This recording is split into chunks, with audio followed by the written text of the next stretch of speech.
Hello guys, in today's video I will be showing you how to fix Fitbit bug problem. So the answer is easy, just to go to the settings and then scroll down to the apps section and then go to the search and search Fitbit and then go to the storage, and here you will find this clear cache option. Click on it. Now you can go check it if it worked, and if it didn't you can try to restart your phone or turn the Wi-Fi off and on, or the Bluetooth or the airplane mode. Also you can try to clear data, but be careful. If you clear data, all this application's data will be deleted. This includes all files, the settings, the accounts, the databases, etc. So be careful if you want to clear your data.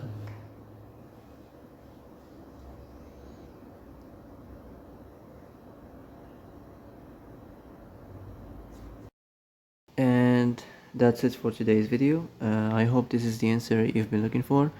If you like this video, don't forget to like and subscribe, and see you in the next video. Thanks for watching.